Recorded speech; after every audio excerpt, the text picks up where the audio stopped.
Si Chano ay gumagawa ng isang mousetrap. Nag-eksperimento siya kung kaya ba niya makagawa ng mousetrap dahil kasi mayroon silang daga na hindi makuha sa mousetrap glue lang.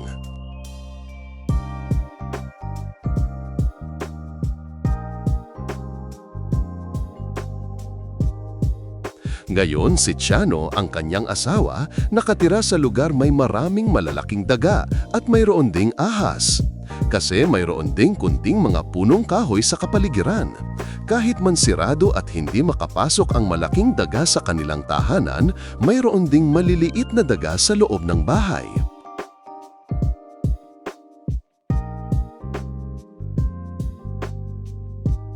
Ang kanilang bahay na tinitirahan ay hindi sa kanila. Umuupa lang sila kasi hindi pa sapat ang kanilang natipon pangbili ng lupa para pagawa ng bahay.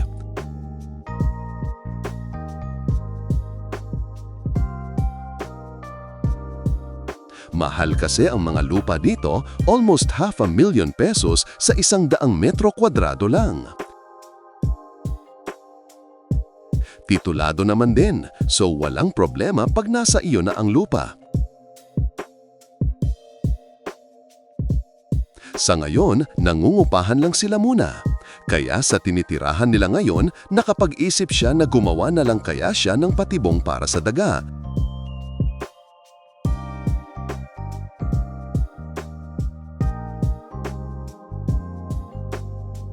At inihanda niya ang mga gamit para sa paggawa nito.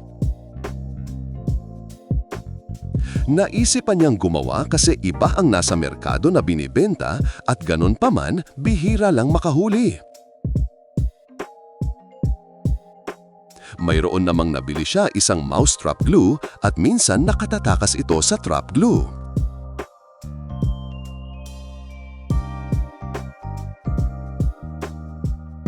Kaya kumuha siya ng kalendaryo kasi wala siyang makita na makapal na karton na sana yun ang gawing patibong niya.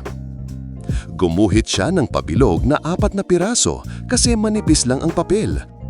At pinagdikit niya ito para maging makapal at maging matigas.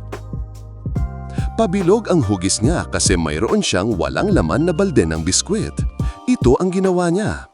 Medyo hindi madali sa kanya kasi bago pa lang siya nito at hindi pa niya alam ang stratehiya. Ngunit pinagpatuloy niya, baka sakali makahuli siya kahit isa man lang. Pinawisan siya ng tudo kasi mainit sa loob ng bahay. Ayaw niya buksan ang mga bentana kasi maraming mga lamok na pumasok. Napaisip din siya paano nakapasok ang lamok na hindi naman niya binuksan ang bentana at sa pinto anan din mayroon namang screen. Sa ngayon, patibong sa daga muna ang inaatupagma. Ayaw muna siyang mag-isip ng iba. Hindi pa niya nagawa ng maayos ang kanyang ginawa na patibong. Pinangpatuloy ni Chano ang ginawa niyang patibong hanggang matapos na ito. Sa ngayon, natapos na niya ang patibong at bumili siya ng barbecue para gawin niyang paingsa sa daga.